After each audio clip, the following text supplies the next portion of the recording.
ಮತ್ತೊಮ್ಮೆ ಹುಟ್ಟಿ ಬನ್ನಿ ಪೋಸ್ಟ್ಗಳನ್ನು ನೋಡ್ತಾ ಇದೆ, ಮತ್ತೊಮ್ಮೆ ಹುಟ್ಟಿ ಬನ್ನಿ ಗುರುಗಳೇ ಅಂತ. ದಯಮಾಡಿ ಮತ್ತೊಮ್ಮೆ ಹುಟ್ಟಿದ್ರೂ ಸಹ ಕುರುಬ ಸಮುದಾಯದವರ ಮುಖಂಡರುಗಳನ್ನು ನಂಬಿಕೊಂಡು ಮಠದ ಪೀಠಾಧಿಪತಿಗಳು ಮಾತ್ರ ಆಗ್ಲಿಕ್ಕೆ ಹೋಗಬೇಡಿ. ಮತ್ತೊಮ್ಮೆ ಹುಟ್ಟಿದ್ರೂ ಸಹ ಪೀಠಾಧಿಪತಿಗಳಾಗಲಿಕ್ಕೆ ಹೋಗಬೇಡಿ. ನಮ್ಮ ಸಮುದಾಯದಲ್ಲಿ ಯಾವ ರೀತಿ ಇದೆ ಅಂತಂದರೆ ಮುಗ್ಧತೆ ಇದೆ, ಪ್ರಾಮಾಣಿಕತೆ ಇದೆ. ಅದೇ ನಮಗೆ ಶಾಪವಾಗಿದೆ ಸ್ವಾಮೀಜಿ. ಮತ್ತೊಮ್ಮೆ ಹುಟ್ಟಿ ಬನ್ನಿ ಅಂತೇಳಿ ಪೋಸ್ಟ್ ಹಾಕ್ತಿರಲ್ಲ, ಯಾಕೆ? ಈ ನೋವು ಅನುಭವಿಸೋದಕ್ಕೆ. ಕನಕ ಗುರುಪೀಠದ ಸ್ವಾಮೀಜಿಯವರು ದೈವಾಧೀನರಾಗಿದ್ದಾರೆ. ಅವರನ್ನು ನೋಡೋಕ್ಕೆ ಶ್ರೀರಾಮುಲವರು ಬರ್ತಾರೆ, ಸ್ವಾಮೀಜಿ ದರ್ಶನ ಪಡಿತಾರೆ, ಶ್ರೀರಾಮುಲು ಬರ್ತಾರೆ. ನಮ್ಮ ಕುರುಬ ಸಮುದಾಯದಿಂದ ಆಯ್ಕೆ ಆಗಿದ್ದಂತಹ 14 ಜನ ಶಾಸಕರು, ಕಾಂಗ್ರೆಸ್ BJP JDS ಇಂದ 14 ಜನ ಶಾಸಕರು, 2 ವಿಧಾನ ಪರಿಷತ್ ಸದಸ್ಯರಿದ್ದಾರಲ್ಲ, ಎಷ್ಟು ಜನ ಬಂದ್ರಿ ನೆನ್ನೆ.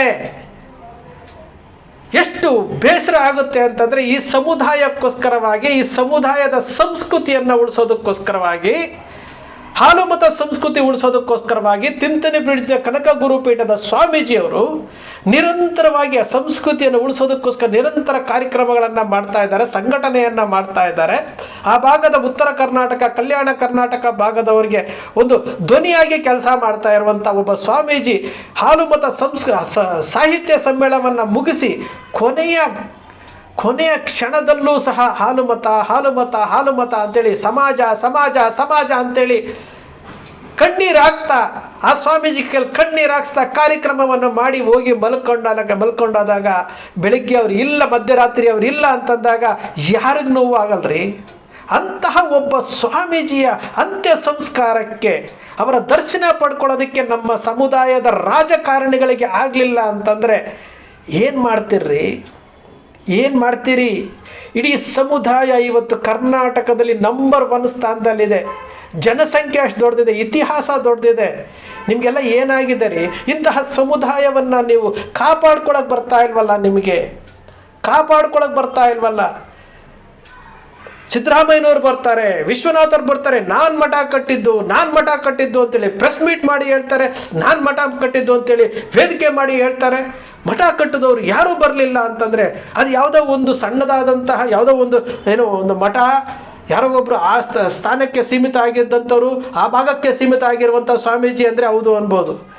ಕನಕ ಗುರುಪೀಠ, ಕಾಗಿನೆಲೆ ಮಹಾಸಂಸ್ಥಾನ ಕನಕ ಗುರುಪೀಠದ ಶಾಖಾ ಮಠ, ತಿಂತಣಿ ಬ್ರಿಡ್ಜ್ನ ಶ್ರೀ ಸಿದ್ದರಾಮಾನಂದಪುರಿ ಸ್ವಾಮೀಜಿಗಳು, ಅವರು ದಿಢೀರಂತ ಅವರ ಜೀವ ಹೋಗುತ್ತೆ, ಎಲ್ಲ ಗೊತ್ತಿದೆ. ಅಂತಿಮ ಸಂಸ್ಕಾರಕ್ಕೆ ಬರಲಿಲ್ಲ ಅಂತಂದರೆ ಮುಖ್ಯಮಂತ್ರಿಗಳು ಬರಲಿಲ್ಲ, ವಿಶ್ವನಾಥ್ ಅವರು ಬರಲಿಲ್ಲ, ಈಶ್ವರಪ್ಪನವರು ಬರಲಿಲ್ಲ, ವರ್ತೂರು ಪ್ರಕಾಶ್ ಅವರು ಬರಲಿಲ್ಲ. ನಮ್ಮ ಸಮುದಾಯದ 14 ಜನ ಶಾಸಕರು ಇನ್ಕ್ಲೂಡಿಂಗ್ ಸಿದ್ದರಾಮಯ್ಯನವರು ಎಷ್ಟು ಜನ ಬಂದ್ರಿ? ಅನಿವಾರ್ಯವಾಗಿ ಬೈರತಿ ಸುರೇಶ್ ಅವರು ಬಂದರು ಅನಿಸುತ್ತೆ. ಕೊಪ್ಪಳದ ಶಾಸಕರು ಬಂದಿದ್ದರು, ಕುಷ್ಟಗಿ ಶಾಸಕರು ಬಂದಿದ್ದರು, MP ಅವರು ಬಂದಿದ್ದರು. ಮತ್ತಾರು ಕಂಡ್ರು ಅಲ್ಲಿ? ಬಾಗಲಕೋಟೆ ಶಾಸಕರು ಕಾಣಲಿಲ್ಲ, ಹನೂರಿನ ಶಾಸಕರು ಕಾಣಲಿಲ್ಲ, KR ನಗರದ ಶಾಸಕರು ಕಾಣಲಿಲ್ಲ, ಚಿಕ್ಕನಾಯಕನಹಳ್ಳಿ ಶಾಸಕರು ಕಾಣಲಿಲ್ಲ, KR ಪುರಂ ಶಾಸಕರು ಕಾಣಲಿಲ್ಲ, ನಮ್ಮ ಬ್ಯಾಡಗಿ ಶಾಸಕರು ಕಾಣಲಿಲ್ಲ, ಹೊಸದುರ್ಗದ ಧರ್ಮದರ್ಶಿಗಳು, ಹೊಸದುರ್ಗದ ಗೋವಿಂದಪ್ಪನವರು ಕಾಣಲಿಲ್ಲ. ಬೇಜಾರಾಗಲ್ವನ್ರಿ? ಇನ್ನು ಎಷ್ಟು ದಿನ ಈ ಸಮುದಾಯಕ್ಕೆ ಈ ರೀತಿಯಾದಂತಹ ನೋವುಗಳಾಗ್ತಾ ಇದೆ? ಹಾಲು ಮತ ಸಂಸ್ಕೃತಿ ವೈಭವ ಅಂತ ಮಾಡ್ಕೊತಾ ಬಂದರು. ಹಾಲು ಮತ ಸಂಸ್ಕೃತಿ ವೈಭವ ಮಾಡಕೂಡ್ದು ಅಂತೇಳಿ ತಾಕೀತು ಮಾಡಿದ್ರು. 1 ವರ್ಷಗಳ ಕಾಲ ಆ ಜೀವ ಎಷ್ಟು ವಿಲ್ಲ ಅಂತ ಒದ್ದಾಡಿದೆ ಗೊತ್ತಾ? ಅವರು 20 ನಿಮಿಷಗಳ ಕಾಲ ನನ್ನ ಜೊತೆನಲ್ಲಿ ಮಾತಾಡಿದ್ದಾರೆ. 20 ನಿಮಿಷಗಳ ಕಾಲ ಇದೇ ವಿಚಾರಕ್ಕೆ. ರಾಜು ಅವರೇ, ನೀವು ಸಮಾಜ ಅಂತೇಳಿ 15 ವರ್ಷಗಳಿಂದ ಹೋರಾಟ ಮಾಡ್ತಾ ಇದ್ದೀರಿ, ನೀವು ಪ್ರತಿ ದಿವಸನೂ ಮಾತಾಡ್ತಾ ಇರ್ತೀರಿ, ಆದರೆ ನಿಮ್ಮ ಕೂಗು ನಮ್ಮ ಸಮುದಾಯದವರಿಗೆ ಹೋಗ್ತಾ ಇಲ್ಲ. ಸಮುದಾಯದ ಸಂಸ್ಕೃತಿಯನ್ನು ಉಳಿಸೋದಕ್ಕೆ ನಾನು ಮಾಡ್ತಾ ಇರುವಂತಹ ಪ್ರಯತ್ನ ವ್ಯರ್ಥ ಆಗ್ತಾ ಇದೆ. 1 ವರ್ಷಗಳ ಕಾಲ ಆ ಜೀವ ಎಷ್ಟು ನೊಂದುಕೊಂಡಿದೆ. ಹಾಲು ಮತ ಸಂಸ್ಕೃತಿ ವೈಭವಯುತವಾಗಿ ನಡೀತಾ ಇದ್ದಂಥ ಸಂಸ್ಕೃತಿ ವೈಭವ ಹಾಲು ಮತ ಸಾಹಿತ್ಯ ಸಮ್ಮೇಳನವಾಗಿ ಬದಲಾವಣೆ ಆಗುತ್ತೆ. ಜಗದ್ಗುರು ಶ್ರೀ ರೇವಣಸಿದ್ದೇಶ್ವರ ಸಿಂಹಾಸನ ಅನ್ನೋ ಹೆಸರನ್ನು ತೆಗೆಸ್ತಾರೆ. ತಡ್ಕೊಳಕ್ಕಾಗಲ್ಲ ರೀ. ಮನಸ್ಸಿನಲ್ಲಿರುವಂತಹ ನೋವನ್ನು ತಡ್ಕೊಳ್ಳೋಕ್ಕಾಗೋದಿಲ್ಲ, ಸತ್ಯವನ್ನು ಮುಚ್ಚಿಡೋದಕ್ಕಾಗಲ್ಲ. ಸಮುದಾಯದ ವಿಚಾರ ಬೇರೆಯವರಿಗೆ ಹೋಗಬಾರ್ದು. ನಮ್ಮ ಸಮುದಾಯದಲ್ಲಿ ಒಗ್ಗಟ್ಟಿಲ್ಲ, ಕೊನೆಯ ಪಕ್ಷ ನಮ್ಮ ಸಮುದಾಯದ ಸ್ವಾಮೀಜಿಯವರು ದೈವಾಧೀನರಾಗಿದ್ದಾರೆ, ಬಂದು ನಿಂತ್ಕೊಂಡು ಆ ಕಾರ್ಯಗಳನ್ನು ನೆರವೇರಿಸಬೇಕು ಅನ್ನೋದು ಒಂದು ಚೂರು ಇಲ್ವಾ? ಕುರುಬರ ಕೋಟಾದಲ್ಲಿ ಶಾಸಕರಾಗಿ ಸೀಟುಗಳನ್ನು ಪಡ್ಕೊಂಡಿದ್ದೀರಿ. ಕುರುಬರಿಗೆ ಇಷ್ಟು ಸೀಟ್ ಕೊಡಬೇಕು ಅಂತ ತಾನೇ ನೀವು ಕಾಂಗ್ರೆಸ್ಸು BJP JDS ಅಲ್ಲಿ ಸೀಟುಗಳು ಕೊಟ್ಟಿರುವಂಥದ್ದು.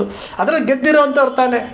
ಸಮುದಾಯದ ಸ್ವಾಮೀಜಿ ದೈವಾಧೀನರಾಗಿರ್ತಾರೆ, ವಿಷಯ ತಿಳ್ಕೊಳ್ತಾರೆ. ಸರ್ಕಾರದ ವಾಹನಗಳಿರ್ತವೆ, ನಿಮಗೆ ಕಾರು ಎಲ್ಲ ಕೊಡ್ತಾರೆ. ಮುಖ್ಯಮಂತ್ರಿಗಳಿಗೆ ಹೆಲಿಕಾಪ್ಟರ್ ಇದೆ. ಒಂದು 5 ನಿಮಿಷ ಬಂದು ಹೋಗ್ಬೋದಾಗಿತ್ತು, ಬರಲಿಲ್ಲ. ಇಲ್ಲಿ ಎಲ್ಲರೂ ಒಂದೇ ಸ್ವಾಮಿ. ಸಿದ್ದರಾಮಯ್ಯನವರು ಸಮಾಜದ ವ್ಯಕ್ತಿ, ರಾಜು ಮೌರ್ಯನು ಸಮಾಜದ ವ್ಯಕ್ತಿ, ತಿಂತಣಿ ಸ್ವಾಮೀಜಿಯವರು ಸಮಾಜದ ವ್ಯಕ್ತಿ, ನಿರಂಜನಾನಂದಪುರಿ ಸ್ವಾಮೀಜಿ ಸಮಾಜದ ವ್ಯಕ್ತಿ. ಅದೇ ರೀತಿ ಪ್ರತಿಯೊಬ್ಬ ವ್ಯಕ್ತಿಯು ಸಮಾಜದ ವ್ಯಕ್ತಿ ಅಂತ ನಾವೇ ಮಾತಾಡ್ತಾ ಇರುವಂಥದ್ದು. ಅವರವರ ಕ್ಷೇತ್ರಗಳಲ್ಲಿ ಅವರವರು ಸಾಧನೆ ಮಾಡಿದ್ದಾರೆ. ಬಿಟ್ಟರೆ ನಾವೆಲ್ಲರೂ ಒಂದೇ. ಸಮುದಾಯದ ಬಗ್ಗೆ ನಾವು ಯೋಚನೆ ಮಾಡಬೇಕಲ್ಲ, ಸಮುದಾಯದ ಬಗ್ಗೆ ಮಾತನಾಡಬೇಕಲ್ಲ. ಅದೇ ಉತ್ತರ ಕರ್ನಾಟಕ ಭಾಗ, ಕಲ್ಯಾಣ ಕರ್ನಾಟಕ ಭಾಗದಲ್ಲಿ ಸಾವಿರಾರು ಅಟ್ರಾಸಿಟಿ ಆಗ್ತಾ ಇದೆ. ಅವ್ರಿಗೆ ST ಕೊಡಿಸ್ಬೇಕು ಅಂತೇಳಿ ತಿಂತಣಿ ಸ್ವಾಮೀಜಿಯವರು, ನಿರಂಜನಾನಂದಪುರಿ ಸ್ವಾಮೀಜಿಯವರು ಪ್ರಯತ್ನಗಳ ಮೇಲೆ ಪ್ರಯತ್ನಗಳನ್ನು ಮಾಡ್ತಾ ಇದ್ದಾರೆ. ಯಾತಕ್ಕೆ? ಸಮುದಾಯದ ಮೇಲೆ ನಡೀತಾ ಇರುವಂತಹ ದೌರ್ಜನ್ಯವನ್ನು ತಡೆಗಟ್ಟೋದಕ್ಕೋಸ್ಕರವಾಗಿ. ಯಾರು ಸ್ಪಂದನೆ ಮಾಡ್ತಾ ಇದ್ದೀರಿ? ಇದ್ರ ಬಗ್ಗೆ ಬಾಯಿ ಕಟ್ಟಾಕಿದ್ದಾರೆ, ನನಗೆ ಮಾತಾಡಬಾರ್ದು ಅಂತೇಳಿ ಮಾತು ತಗೊಂಡಿದ್ದಾರೆ. ಆ ಕಾರಣಕ್ಕೆ ನಾನು ಇನ್ನೂ ಸ್ವಲ್ಪ ದಿವಸ ವೆಯ್ಟ್ ಮಾಡ್ತೇನೆ. ಆದರೆ ನೆನ್ನೆ ಆಗಿದ್ದಂಥದ್ದು 1 ನಿಮಿಷ ಬ್ಲ್ಯಾಂಕ್ ಆಗೋಯ್ತು ರೀ ನಮಗೆ. ಒಬ್ಬ ವ್ಯಕ್ತಿ ಹಾಲುಮತ ಸಂಸ್ಕೃತಿ ಎಂತಹ ಸಂಸ್ಕೃತಿ ರೀ. ಕೋಡಿಮಠದ ಸ್ವಾಮೀಜಿಯವರು ಆ ವೇದಿಕೆ ಮೇಲೆ ಹೇಳ್ತಾರೆ, ಹಾಲುಮತಸ್ಥರ ಏನು ಪಾವಿತ್ರತೆ ಬಗ್ಗೆ ಮಾತನಾಡ್ತಾರೆ. ಹಾಲುಮತಸ್ಥರು ಎಷ್ಟು ಶ್ರೇಷ್ಠ ಅಂತ ಹೇಳ್ತಾರೆ. ಹಾಲು ಮತಸ್ಥರನ್ನು ವಿರೋಧ ಮಾಡ್ಕೊಳ್ಬೇಡಿ ಅಂತ ಹೇಳ್ತಾರೆ. ಅಂತಹ ಶ್ರೇಷ್ಠ ಹಾಲುಮತದ ಬಗ್ಗೆ ತಿಂತಣಿ ಸ್ವಾಮೀಜಿಯವರು ಹಾಲುಮತ ಸಂಸ್ಕೃತಿ ವೈಭವ ಮಾಡ್ತಾರೆ, ಹಾಲುಮತ ಸಮ್ಮೇಳನ ಮಾಡ್ತಾರೆ. ಅಂತಹ ಸ್ವಾಮೀಜಿಗಳಿಗೆ ನಾವು ಕೊಟ್ಟಂತಹ ಕೊಡುಗೆ ಏನು, ಬಹುಮಾನ ಏನು? ಜೀವ ಹೋಯ್ತಲ್ಲ. ಏನಕ್ಕೆ ಬದುಕ್ತಾ ಇದ್ದೀರಿ? ನಮ್ಗೆ ಅರ್ಥವೇ ಆಗ್ತಾ ಇಲ್ಲ. ಮಾತೆತ್ತಿದ್ರೆ ಸೋಷಿಯಲ್ ಮೀಡಿಯಾದಲ್ಲಿ ನಾವು ಆ ಹುಲಿ ಈ ಹುಲಿ, ಹಾಲುಮತದ ಹುಲಿ, ಕುರ್ಬಾನಿಕೆ ಅನ್ನೋ ಕಿರುಬ ಏನೇನೋ ಹಾಕಂತಿರಲ್ಲ ನೀವು. ಏನಕ್ಕೆ ರೀ? ಪರಮ ಪವಿತ್ರವಾದಂತಹ ಹಾಲುಮತ ಸಂಸ್ಕೃತಿಯ ಬಗ್ಗೆ, ಹಾಲುಮತ ಪಾವಿತ್ರ್ಯದ ಬಗ್ಗೆ ಕೋಡಿಮಠದ ಸ್ವಾಮೀಜಿಯವರು ಮಾತನಾಡ್ತಾರೆ, ಮತ್ತೊಬ್ಬರು ಸ್ವಾಮೀಜಿ ಮಾತನಾಡ್ತಾರೆ, ಇತಿಹಾಸ ಮಾತನಾಡ್ತಾ ಇದೆ. ಸಂಸ್ಕೃತಿಯನ್ನು ಉಳಿಸ್ಬೇಕು, ನಶಿಸಿ ಹೋಗ್ತಾ ಇರುವಂತಹ ಹಾಲುಮತ ಸಂಸ್ಕೃತಿಯನ್ನು ಉಳಿಸ್ಬೇಕು ಅಂತೇಳಿ ಹಾಲುಮತದ ಹೆಸರಿನಲ್ಲಿ ಕಾರ್ಯಕ್ರಮಗಳನ್ನು ಮಾಡ್ತಾ ಇದ್ರೆ, ಇವತ್ತು ಹಾಲುಮತಸ್ಥರು ಅಂತಂದರೆ ಎಂತಹ ಗೌರವ ಕೊಡ್ತಾರೆ ಜನ. ನೀವು ಯಾತಕ್ಕೆ ಈ ರೀತಿ ಮಾಡ್ತಾ ಇದ್ದೀರಿ? ನಮಗಂತೂ ಅರ್ಥವೇ ಆಗ್ತಾ ಇಲ್ಲ. ಧ್ವನಿ ಎತ್ತೋದೂ ಇಲ್ಲ, ಪ್ರಶ್ನೆ ಮಾಡೋದೂ ಇಲ್ಲ, ಏನಾಗ್ತಾ ಇದೆ ಅನ್ನೋದು ಗೊತ್ತಿಲ್ಲ. ಮಠ ನಾನು ಕಟ್ಟಿದ್ದು, ಸ್ವಾಮೀಜಿಗಳು ನಾನು ಮಾಡಿದ್ದು ಅಂತ ಹೇಳ್ತಾರಲ್ಲ. ಎಷ್ಟು ಜನ ಬಂದು ಸೇರಿದ್ರಿ ನೆನ್ನೆ? ಸಮುದಾಯದಲ್ಲಿ ಹಿರಿಯರು ಕಟ್ಟಿರುವಂಥ ಕರ್ನಾಟಕ ಪ್ರದೇಶ ಕುರುಬರ ಸಂಘ ಇವತ್ತು ಸಂಪನ್ಮೂಲ ಬರ್ತಾ ಇದೆಯಲ್ಲ, ಕುರುಬರ ಹೆಸರಿನ ಸಂಪನ್ಮೂಲ. ಎಷ್ಟು ಜನ ಬೆಂಗಳೂರಿನಿಂದ ಬಂದು ಸ್ವಾಮೀಜಿಯವರ ದರ್ಶನ ಪಡೆದ್ರು? ಸಂಪನ್ಮೂಲ ಬರ್ತಾ ಇತ್ತಲ್ಲ, ಯಾರಾದರೂ ಬಂದ್ರಾ? ಇದನ್ನು ನಾನು ಪ್ರಶ್ನೆ ಮಾಡಿದ್ರೆ ರಾಜು ವಿಲನ್, ಅವನಿಗೊಂದು ಪಟ್ಟ ಕಟ್ಟೋದು. ಆದರೆ ಸತ್ಯ ಯಾವತ್ತು ಸಾಯಲ್ಲ ರೀ. ಎಷ್ಟೇ ಹಿಂಸೆ ಕೊಟ್ಟರು, ಏನೇ ಮಾಡಿದ್ರು ಆ ಸಂಗೊಳ್ಳಿ ರಾಯಣ್ಣ ನನ್ನ ಬೆನ್ನಿಂದ ಇದ್ದಾನೆ. ಏನು ಮಾಡ್ಬೋದ್ರಿ ಕೊನೆ ಪಕ್ಷ? ಏನು ನಮ್ಮ ಜೀವ ತೆಗಿತೀರಾ? ಏನು ನನ್ನ ಮೇಲೆ ಹಲ್ಲೆ ಮಾಡಿಸ್ತೀರಾ? ಅಷ್ಟೇ ತಾನೇ. ಸಮುದಾಯಕ್ಕೋಸ್ಕರವಾಗಿ 15 ವರ್ಷಗಳಿಂದ ಎಷ್ಟು ಮಾನಸಿಕವಾಗಿ ಹಿಂಸೆ ಕೊಡಬೇಕು ಎಲ್ಲವನ್ನೂ ಕೊಡ್ತಾ ಇದ್ದಾರೆ. ಆದರೂ ಸಹ ಈ ಧ್ವನಿಯನ್ನು ಅಡಗಿಸ್ಲಿಕ್ಕೆ ಆಗಲ್ಲ. ಸತ್ಯವನ್ನು ಹೇಳೋದನ್ನು ಯಾವತ್ತೂ ನಿಲ್ಲಿಸೋದಿಲ್ಲ ಇವನು. ಬೇಸರ ಆಗುತ್ತೆ ರೀ, ಹೊಟ್ಟೆಯಲ್ಲಿ ಬೆಂಕಿ ಬಿದ್ದಂಗೆ ಆಗುತ್ತೆ, ಕಣ್ಣಲ್ಲಿ ನೀರು ಬರುತ್ತೆ. ಅಂತಹ ಒಬ್ಬ ಸ್ವಾಮೀಜಿಯವರ ಕಾರ್ಯಗಳನ್ನು ಶ್ಲಾಘನೆ ಮಾಡಲಿಲ್ಲ. ವೇದಿಕೆ ಮೇಲೆ 50 ಲಕ್ಷ ರೂಪಾಯಿ ನಾನು ಕೊಡ್ತೀನಿ ಅಂತೇಳಿ ಘೋಷಣೆ ಮಾಡಿ 1 ವರ್ಷ ಆಗಿದೆ, 5 ರೂಪಾಯಿ ಬಂದಿಲ್ಲ. ಕಳೆದ ಹಾಲುಮತ ಸಂಸ್ಕೃತಿ ವೈಭವದಲ್ಲಿ 50 ಲಕ್ಷ ರೂಪಾಯಿ ಘೋಷಣೆ ಮಾಡಿದ್ರಂತೆ, 5 ರೂಪಾಯಿ ಬರಲಿಲ್ಲ. 1 ವರ್ಷ ಆಯಿತು. ಅಲ್ಲಿನ ಮಕ್ಕಳಿಗೆ ವಿದ್ಯಾಭ್ಯಾಸಗಳಿಗೆ ಮಕ್ಕಳಿಗೆ ಬೇಕಾದಂಥ ಸವಲತ್ತುಗಳನ್ನು ಕೊಡಬೇಕು. ತಿಂತಣಿ ಮಠದಲ್ಲಿ ಸಂಸ್ಕೃತಿ ಡೊಳ್ಳು ತಯಾರಿಕೆ ಘಟಕ ಇದೆ. ಅಲ್ಲಿ ಪೂಜಾರಿಗಳಿಗೆ ತರಬೇತಿ ಕೊಡೋದಕ್ಕೆ ಒಂದು ದೂರದಲ್ಲಿ ಎಲ್ಲ ಒಂದು ಜಾಗ 5 ಎಕರೆ 6 ಎಕರೆ ಜಾಗ ಐತೆ, ಅಲ್ಲೊಂದು ದಾರಿ ಮಾಡಿಸ್ಕೊಡಿ ಅಂತೇಳಿ ಸರ್ಕಾರದ ಮುಂದೆ ಬಹಳಷ್ಟು ಬೇಡಿಕೆ ಇಟ್ಟಿದ್ರಂತೆ.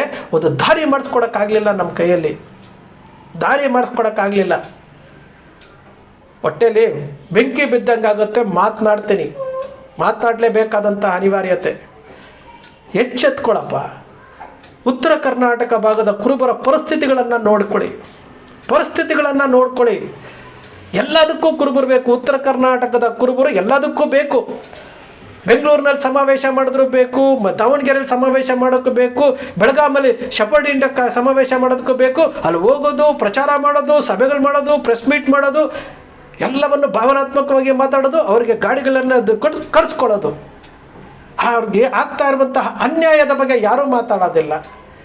ಇವತ್ತು ಒಂದು MLA ಕೊಡಲ್ಲ, ಒಂದು MLC ಕೊಡಲ್ಲ, ಒಂದು ರಾಜ್ಯಸಭಾ ಕೊಡೋಕ್ಕಿಲ್ಲ. ಅಲ್ಲಿರುವಂತಹ ನಡೀತಾ ಇರುವಂತಹ ದೌರ್ಜನ್ಯಗಳ ಬಗ್ಗೆ ಮಾತಾಡೋಕ್ಕಿಲ್ಲ. ಕುರುಬರ ಹೆಸರಿನಲ್ಲಿ ಎಲ್ಲವೂ ಬೇಕು. ಯಾರ ಹತ್ರ ಹೋಗಿ ಮಾತಾಡ್ತೀರಿ? ಯಾರನ್ನೋ ಕೇಳ್ತೀರಿ? ಎಷ್ಟು ದಿವಸ ಮುಗೀತು? ಇಡೀ ರಾಜಕೀಯ ವ್ಯವಸ್ಥೆಯಲ್ಲಿ ಹೆಚ್ಚಂದರೆ ಸಿದ್ದರಾಮಯ್ಯನವರು ಇನ್ನೊಂದು 2028 ಮುಖ್ಯಮಂತ್ರಿ ಆಗಿರ್ತಾರ. ಅವರೇ ಘೋಷಣೆ ಮಾಡಿರ್ತಾರಲ್ಲ, ನಾನು ರಾಜಕೀಯ ನಿವೃತ್ತಿ ಆಗ್ತೀನಿ, ಚುನಾವಣೆ ರಾಜಕೀಯ ನಿವೃತ್ತಿ ಆಗ್ತೀನಿ ಅಂತಾರೆ. What next? ಇದನ್ನೇ ನಿಮ್ಮ ಶ್ರೀ ಕನಕ TV ಕುರುಬರ ಬಾಂಧವ್ಯ ಬಾಯಿ ಬಡ್ಕೊಳ್ತಾ ಇರುವಂಥದ್ದು. ಇದನ್ನೇ ಮುಂದೆ ಬನ್ರಪ್ಪ. ನಿಗಮ ಅಧ್ಯಕ್ಷರುಗಳಾಗಿದ್ದರಲ್ಲ, ಮುಂದೆ ಬನ್ನಿ, ಏನಾದರೂ ಮಾಡಿ ಅಂತೀವಿ. ಭಾಷಣ ಮಾಡ್ತಾರೆ. ನಮ್ಮ ನಿಕೇತ್ ರಾಜ್ ಅವರು ಮೈಕ್ ಕೊಟ್ಬಿಟ್ರೆ ಸಿಕ್ಕಾಪಟ್ಟೆ ಭಾಷಣ ಮಾಡ್ತಾರೆ. ನೆನ್ನೆ ಬರಲಿಲ್ಲ ಅವರು. ಇದು 2 ದಿವಸದ ಹಿಂದೆ ಅಲ್ಲೇ ಕಾರ್ಯಕ್ರಮದಲ್ಲಿ ಸ್ವಾಮೀಜಿನ ಹೊಗಳಿ ಸ್ವಾಮೀಜಿಯವರು ಇತಿಹಾಸ ಸೇರ್ತಾರೆ ಅಂತ ಹೇಳಿದಂಥ ನಿಕೇತ್ ರಾಜ್ ಮೌರ್ಯ ನೆನ್ನೆ ಸ್ವಾಮೀಜಿ ದರ್ಶನಕ್ಕೆ ಬರಲಿಲ್ಲ. ನೋವಾಗಲ್ವಾ ನಮಗೆ? ಇವರೆಲ್ಲ ಯುವ ನಾಯಕರು. ಯಾವ ವಿಚಾರ ಮಾಡಿ ಇಟ್ಕೊಂಡು ಹೋಗ್ತಾ ಇದ್ದೀರಿ ಸಮುದಾಯವನ್ನು? ಯಾವ ಸಮುದಾಯದ ಈ ಸಮುದಾಯದ ಪರಿಸ್ಥಿತಿ ಯಾವ ಸ್ಥಿತಿಗೆ ಹೋಗುತ್ತೆ? ಒಬ್ಬ ಶ್ರೀರಾಮುಲಿಗಿರುವಂತಹ ಬದ್ಧತೆ. ಶ್ರೀರಾಮುಲು ಏನು ನಮ್ಮ ಸಮುದಾಯದವರಲ್ಲ. ಶ್ರೀರಾಮುಲು ಶಿವನಗೌಡರು ದೇವದುರ್ಗದ ಮಾಜಿ ಶಾಸಕರು. ಅವ್ರು ಬಂದಿದ್ದಾರೆ. ಶ್ರೀರಾಮುಲು ಬಂದು ಅಲ್ಲಿ ದರ್ಶನ ಪಡಿತಾರೆ ಅಂದರೆ ನಮ್ಮ ಸಮುದಾಯದ ಶಾಸಕರುಗಳಿಗೆ, ಮಾಜಿ ಶಾಸಕರುಗಳಿಗೆ, ನಮ್ಮ ಸಮುದಾಯದ ಲೀಡರ್ ಅನಿಸ್ಕೊಂಡಿರೋರಿಗೆ ಏನಾಗಿದೆ? ಬಂಧುಗಳೇ, ತಿಳ್ಕೊಳ್ಳಿ. ನಿಮ್ಮ ಭವಿಷ್ಯ ನಿಮ್ಮ ಕಣ್ಣು ಮುಂದೆ ಇದೆ. ಒಬ್ಬ ಸ್ವಾಮೀಜಿಯವರ ಅಂತಿಮ ಸಂಸ್ಕಾರ ಯಾವ ರೀತಿ ನಡೀತು, ನಮ್ಮ ಸಮುದಾಯದಲ್ಲಿ ಯಾವ ರೀತಿ ಏನೇನು ಬೆಳವಣಿಗೆಗಳಾಗ್ತಾ ಇದ್ದಾವೆ, ಮಾರನೆಯ ದಿವಸ ಒಂದು ಫ್ರೀಜರಲ್ಲಿ ಇಟ್ಬಿಟ್ಟು ಅವರಿಗೆ ಸಂಬಂಧಪಟ್ಟಂತಹ, ಅವರು ಇಷ್ಟಪಡ್ತಾ ಇದ್ದಂತಹ ಹಾಲುಮತ ಸಂಸ್ಕೃತಿಯ ಬಗ್ಗೆ ಗಾಯನಗಳನ್ನು ಮಾಡಿಸಿ, ಭಜನೆಗಳನ್ನು ಮಾಡಿಸಿ, ರೇವಣಸಿದ್ದೇಶ್ವರರು, ಅಮೋಘ ಸಿದ್ದೇಶ್ವರರು, ಕುರುಬ ಗೊಲ್ಲಾಳ ಇವ್ರಿಗೆಲ್ಲ ವಚನಗಳನ್ನೆಲ್ಲ ಹಾಡಿಸಿ ಮಾರನೆಯ ದಿವಸ ಆ ಸ್ವಾಮೀಜಿಯವರನ್ನು ಏನೋ ಐಕ್ಯ ಮಾಡಿದ್ದಿದ್ರೆ ಅಷ್ಟಕ್ಕೂ ಇಲ್ಲ. ನಮ್ಮಲ್ಲಿ ಚರ್ಚೆದೇ ಇಲ್ಲ. ಅಲ್ಲಿ ನಾವು ಮಾಡಿದ್ದು ನಾವು ಹೇಳ್ದಂಗೆ ಕೇಳಬೇಕು. ಮಠಗಳು ನಾವು ಹೇಳ್ದಂಗೆ ಮಾಡಬೇಕು, ನಾವು ಹೇಳ್ದಂಗೆ ಕೇಳಬೇಕು ಅನ್ನೋ ಕಂಟ್ರೋಲ್ ಇದೆಯಲ್ಲ. ಪಾಪ ಆ ಸ್ವಾಮೀಜಿಗಳಿಗೆ ಎಲ್ಲೋ ಇದ್ದರು, ಏನೋ ಮಾಡ್ತಿದ್ರು, ಕರ್ಕೊಂಡು ಬಂದು ಮಠ ಜವಾಬ್ದಾರಿ ಕೊಟ್ಟರು. ಯಾರೂ ಸಹ ಮಠಗಳನ್ನು ಕಟ್ಟಿದ್ರಲ್ಲ. ಈ ಮಠ ನಡೆಯೋದಕ್ಕೆ ಇಷ್ಟು ಬೇಕು, ಇಷ್ಟು ಹಣ ಬೇಕು, ತಿಂಗಳಿಗೆ ಇಷ್ಟು ಮಾಡಿಕೊಡ್ತೀವಿ ಅಂತೇಳಿ ರೆವಿನ್ಯೂ ಬರೋ ಥರ ಮಾಡಿಕೊಡ್ಲಿಲ್ಲ, ಆದಾಯ ಬರೋ ಥರ ಮಾಡಲಿಲ್ಲ. ಈ ಸ್ವಾಮೀಜಿಗಳೇ ನಮ್ಮನ್ನು ಮಾಡಿಬಿಟ್ಟಿದ್ದಾರೆ ಅಂತೇಳಿ 4 ಮಠದ ಸ್ವಾಮೀಜಿಗಳು ಅವರು ಆ ಸರ್ಕಾರ ಈ ಸರ್ಕಾರ ಅವನ ಕೈಕಾಲು ಹಿಡ್ಕೊಂಡು ಇವನ ಕೈಕಾಲು ಹಿಡ್ಕೊಂಡು ಕೋಟಿ 150, 200, 300 ಕೋಟಿ ರೂಪಾಯಿ ಆಸ್ತಿ ಮಾಡಿಟ್ರೆ ಅವಾಗೂ ಹೇಳ್ತಾರೆ ನಾವು ಮಾಡಿದ್ದು ಅಂತೇಳಿ. ಸ್ವಾಮೀಜಿಗಳು ಪಾಪ ನಾವೆಲ್ಲರೂ ಚೆನ್ನಾಗಿದ್ದೀವಿ ರೀ, ಬೆಳಿಗ್ಗೆ ಚಳಿಯ ಬೆಚ್ಚಗೆ ಮಲ್ಕೊತೀವಿ, ತಿಂಡಿ ತಿಂತೀವಿ, ಊಟ ಮಾಡ್ತೀವಿ, ಎಲ್ಲ ಮಾಡ್ತಾರೆ. ಆ ಸ್ವಾಮೀಜಿಗಳನ್ನು ಕರ್ಕೊಂಡು ಬಂದು ಕೂರಿಸ್ಬಿಟ್ಟು ಆ ಸ್ವಾಮೀಜಿಗಳನ್ನು ಕಂಟ್ರೋಲ್ ಮಾಡ್ತೀರಿ ಅಂತಂದರೆ, ಸ್ವತಂತ್ರ ಇಲ್ಲ ಅಂತಂದರೆ, ಹಾಲುಮತ ಸಂಸ್ಕೃತಿ ವೈಭವ ರೇವಣಸಿದ್ದೇಶ್ವರ ಸಿಂಹಾಸನ ತೆಗಿಬೇಕು ಅಂತಂದರೆ ಬೇಜಾರಾಗಲ್ವಾ? ಸತ್ಯ ಬರುತ್ತೆ ಹೊರಗಡೆ. ಬಹಳ ಬೇಸರ ಆಗುತ್ತೆ ಬಂಧುಗಳೇ, ಮನಸ್ಸಿನಲ್ಲಿ ನೋವಿದೆ, ಬಹಳಷ್ಟು ನೋವಿದೆ. ಈ ಸಮುದಾಯದ ಬಗ್ಗೆ ನಿಜಕ್ಕೂ ಹೇಳ್ತೀರಿ, ಈ ಸಮುದಾಯವನ್ನು ನೋಡ್ತಾ ಇದ್ರೆ ಅಯ್ಯೋ ಪಾಪ ಅನಿಸುತ್ತೆ. ಮುಂದಿನ ಭವಿಷ್ಯ ನೋಡಿದ್ರೆ ಅಯ್ಯೋ ಅನಿಸುತ್ತೆ. ರಾಜಕಾರಣಿಗಳಿಗೆ ಸಲ್ಯೂಟ್ ಹೊಡೆಯುವಂಥವ್ರು, ರಾಜಕಾರಣಿಗಳಿಗೆ ಏನು ಜೈಕಾರ ಹಾಕುವಂಥವ್ರು ನೀವು. ನಿಮ್ಮ ಸಮುದಾಯದ ಪರಿಸ್ಥಿತಿ ಈ ಸ್ಥಿತಿಗೆ ಬಂದಿದೆ. ಎಷ್ಟು ಜನ ಬಂದರು ಅಂತ ಲಿಸ್ಟ್ ಹಾಕ್ಕೊಂಬಿಡಿ. ಲಿಸ್ಟು ಕಲ್ಯಾಣ ಕರ್ನಾಟಕ, ಉತ್ತರ ಕರ್ನಾಟಕವ, ದಕ್ಷಿಣ ಕರ್ನಾಟಕ, ಮಧ್ಯ ಕರ್ನಾಟಕ, ಕರಾವಳಿ ಕರ್ನಾಟಕದವರು ನೀವು ಲಿಸ್ಟ್ ಹಾಕ್ಕೊಳ್ಳಿ ಯಾಕೆ ಬಂದಿಲ್ಲ ಅಂತೇಳಿ. ಇದು ನಮ್ಮ ಸಮುದಾಯದ ಪರಿಸ್ಥಿತಿ. ಏನು ಹೇಳಲಿಕ್ಕಾಗಲ್ಲ, ಹೇಳಲೇಬೇಕಾದಂಥ ಅನಿವಾರ್ಯತೆ ಹೇಳ್ತಾ ಇದೆ. ಶ್ರೀ ಕನಕ TV ಸೃಷ್ಟಿ ಮಾಡೋದಿಲ್ಲ, ಕಲ್ಪನೆ ಮಾಡೋದಿಲ್ಲ. ಅಂತಿಮವಾಗಿ ಆ ಸಿದ್ಧಯೋಗಿಗೆ ಕನಕ ಟಿ ವಿಯ ಮೂಲಕ ಏನು ಹೇಳೋದು ಗೊತ್ತಾಗ್ತಾ ಇಲ್ಲ. ಸ್ವಾಮೀಜಿ ನನ್ನ ಜೊತೆಯಲ್ಲಿ ಮಾತಾಡಿದ್ದೀರಿ, ನನಗೆ ನೋವಾದಾಗೆಲ್ಲ ನೀವು ಮಾತಾಡಿದ್ದೀರಿ, ಫೋನ್ ಮಾಡಿ ಮಾತಾಡಿದ್ದೀರಿ. ರಾಜು ಅವರೇ ನನ್ನಿಂದ ಏನಾದ್ರು ಆಗಬೇಕಾ ನಿಮಗೆ ಅಂತ ಕೇಳಿದ್ದೀರಿ, ನೋವನ್ನು ಹಂಚ್ಕೊಂಡಿದ್ದೀರಿ. ನಿಜಕ್ಕೂ ನಿಮಗೆ ಧನ್ಯವಾದಗಳನ್ನು ಹೇಳ್ತೀನಿ. ಮತ್ತೊಮ್ಮೆ ಹುಟ್ಟಿ ಬನ್ನಿ ಪೋಸ್ಟ್ಗಳನ್ನು ನೋಡ್ತಾ ಇದೆ, ಮತ್ತೊಮ್ಮೆ ಹುಟ್ಟಿ ಬನ್ನಿ ಗುರುಗಳೇ ಅಂತ. ದಯಮಾಡಿ ಮತ್ತೊಮ್ಮೆ ಹುಟ್ಟಿದ್ರೂ ಸಹ ಕುರುಬ ಸಮುದಾಯದವರ ಮುಖಂಡರುಗಳನ್ನು ನಂಬಿಕೊಂಡು ಮಠದ ಪೀಠಾಧಿಪತಿಗಳು ಮಾತ್ರ ಆಗ್ಲಿಕ್ಕೆ ಹೋಗಬೇಡಿ. ಮತ್ತೊಮ್ಮೆ ಹುಟ್ಟಿದ್ರೂ ಸಹ ಪೀಠಾಧಿಪತಿಗಳಾಗಲಿಕ್ಕೆ ಹೋಗಬೇಡಿ. ನಮ್ಮ ಸಮುದಾಯದಲ್ಲಿ ಯಾವ ರೀತಿ ಇದೆ ಅಂತಂದರೆ ಮುಗ್ಧತೆ ಇದೆ, ಪ್ರಾಮಾಣಿಕತೆ ಇದೆ. ಅದೇ ನಮಗೆ ಶಾಪವಾಗಿದೆ ಸ್ವಾಮೀಜಿ. ಮತ್ತೊಮ್ಮೆ ಹುಟ್ಟಿ ಬನ್ನಿ ಅಂತೇಳಿ ಪೋಸ್ಟರ್ ಹಾಕ್ತಿರಲ್ಲ, ಯಾಕೆ? ಈ ನೋವು ಅನುಭವಿಸೋದಕ್ಕೆ ಬೇಸರ ಆಗುತ್ತೆ.